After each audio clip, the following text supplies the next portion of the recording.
Sejam todos bem-vindos ao canal Companheiros da Luz. Livro Nosso Lar. Obra do Espírito André Luiz, por Chico Xavier. Iniciemos então a leitura do capítulo 22. O bônus hora. Notando que a senhora Laura entristecera subitamente, ao recordar o marido, modifiquei o rumo da conversa, interrogando: "Que me diz do bônus hora? Trata-se de algum metal amoidado?" Minha interlocutora perdeu o aspecto cismativo a que se recolhera, e replicou atenciosa: "Não é propriamente moeda, mas ficha de serviço individual, funcionando como valor aquisitivo." "Aquisitivo?" perguntei abruptamente. "Explico-me", respondeu a bondosa senhora. "Em nosso lar, a produção de vestuário e alimentação elementares pertence a todos em comum. Há serviços centrais de distribuição na governadoria, e departamentos do mesmo trabalho nos ministérios. O celeiro fundamental é propriedade coletiva." Ante meu gesto silencioso de espanto, acentuou: "Todos cooperam no engrandecimento do patrimônio comum e dele vivem. Os que trabalham, porém, adquirem direitos justos. Cada habitante de nosso lar recebe provisões de pão e roupa, no que se refere ao estritamente necessário. Mas os que se esforçam na obtenção do bônus hora conseguem certas prerrogativas na comunidade social. O espírito que ainda não trabalha poderá ser abrigado aqui. No entanto, os que cooperem podem ter casa própria. O ocioso vestirá, sem dúvida. Mas o operário dedicado vestirá o que melhor lhe pareça. Compreendeu? Os inativos podem permanecer nos campos de repouso, ou nos parques de tratamento, favorecidos pela intercessão de amigos. Entretanto, as almas operosas conquistam o bônus hora e podem gozar a companhia de irmãos queridos, nos lugares consagrados ao entretenimento, ou o contato de orientadores sábios, nas diversas escolas dos ministérios em geral. Precisamos conhecer o preço de cada nota de melhoria e elevação. Cada um de nós, os que trabalhamos, deve dar, no mínimo, 8 horas de serviço útil, nas 24 de que o dia se constitui. Os programas de trabalho, porém, são numerosos e a governadoria permite 4 horas de esforço extraordinário, aos que desejem colaborar no trabalho comum, de boa vontade. Desse modo, há muita gente que consegue 72 bônus hora, por semana, sem falar dos serviços sacrificiais, cuja remuneração é duplicada e, às vezes, triplicada. Mas, é esse o único título de remuneração? Perguntei. Sim, é o padrão de pagamento a todos os colaboradores da colônia, não só na administração, como também na obediência. Lembrando as organizações terrestres, indaguei, espantado. Todavia, como conciliar semelhante padrão com a natureza do serviço? O administrador ganhará 8 bônus hora na atividade normal do dia. E o operário do transporte receberá a mesma coisa. Não é o trabalho do primeiro mais elevado que o do segundo? A senhora sorriu à pergunta e explicou: tudo é relativo. Se na orientação ou na subalternidade, o trabalho é de sacrifício pessoal, a expressão remunerativa é justamente multiplicada. Examinando, porém, mais detidamente a sua pergunta, precisamos, antes de mais nada, esquecer determinados prejuízos da terra. A natureza do serviço é problema dos mais importantes. Contudo, na própria esfera da crosta é que o assunto apresenta solução mais difícil. A maioria dos homens encarnados, está simplesmente ensaiando o espírito de serviço e aprendendo a trabalhar nos diversos setores da vida humana. Por isso mesmo, é imprescindível fixar as remunerações terrestres com maior atenção. Todo o ganho externo do mundo é lucro transitório. Vemos trabalhadores obcecados pela questão de ganhar, transmitindo fortunas vultosas à inconsciência e à dissipação. Outros amontoam expressões bancárias que lhes servem de martírio pessoal, e de ruína à família.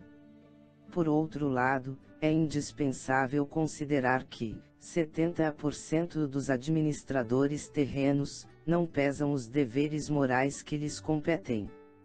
E que, a mesma porcentagem pode ser vinculada, a quantos foram chamados à subordinação.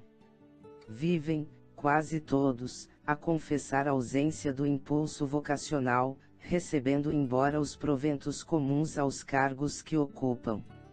Governos e empresas pagam a médicos, que se entregam à exploração de interesses outros, e a operários que matam o tempo. Onde está a natureza de serviço? Há técnicos de indústria econômica, que nunca prezarão integralmente a obrigação que lhes assiste, e valem-se de leis magnânimas, à maneira de moscas venenosas no pão sagrado, exigindo abonos, facilidades e aposentadorias. Creia, porém, que todos pagarão muito caro a displicência. Parece ainda distante o tempo, em que os institutos sociais poderão determinar a qualidade de serviço dos homens, porque, para o plano espiritual superior, não se especificará teor de trabalho, sem a consideração dos valores morais dispendidos. Essas palavras despertavam-me para concepções novas. Percebendo-me a sede de instrução, a interlocutora continuou. O verdadeiro ganho da criatura, é de natureza espiritual. E o bônus hora, em nossa organização, modifica-se em valor substancial, segundo a natureza dos nossos serviços. No Ministério da Regeneração, temos o bônus hora regeneração. No Ministério do Esclarecimento, o bônus hora esclarecimento, e assim por diante. Ora, examinando o provento espiritual, é razoável que a documentação de trabalho revele a essência do serviço. As aquisições fundamentais constituem-se de experiência, educação, enriquecimento de bênçãos divinas, extensão de possibilidades. Nesse prisma, os fatores assiduidade e dedicação representam, aqui, quase tudo. Em geral, em nossa cidade de transição, a maioria prepara-se com vistas à necessidade de regresso aos círculos carnais. Examinando esse princípio, é natural que o homem que empregou 5.000 horas, em serviços regeneradores, tenha efetuado esforço sublime, a benefício de si mesmo. O que despendeu 6.000 horas de atividade, no Ministério do Esclarecimento, estará mais sábio.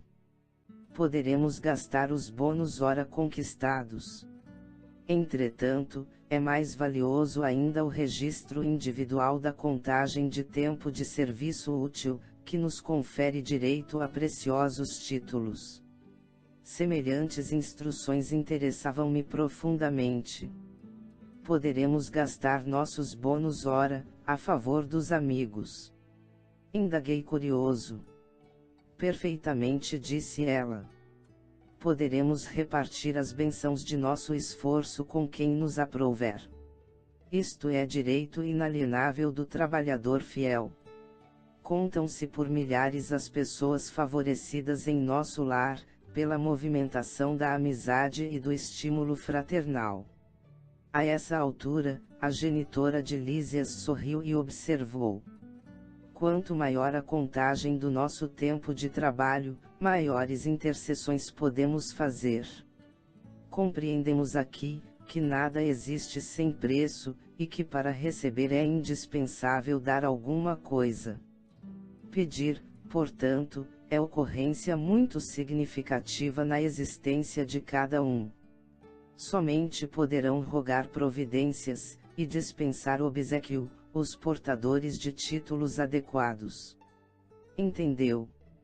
E o problema da herança? Indaguei de repente. Não temos aqui demasiadas complicações, respondeu a senhora Laura, sorrindo. Vejamos por exemplo, o meu caso. Aproxima-se o tempo do meu regresso aos planos da crosta. Tenho comigo 3.000 bônus hora auxílio, no meu quadro de economia pessoal. Não posso legá-los à minha filha que está a chegar, porque esses valores serão revertidos ao patrimônio comum. Permanecendo minha família, apenas com o direito de herança ao lar. No entanto, minha ficha de serviço autoriza-me a interceder por ela, e preparar-lhe aqui trabalho e concurso amigo. Assegurando-me, igualmente, o valioso auxílio das organizações de nossa colônia espiritual, durante minha permanência nos círculos carnais. Nesse cômputo, deixo de referir-me ao lucro maravilhoso que adquiri no capítulo da experiência, nos anos de cooperação no Ministério do Auxílio.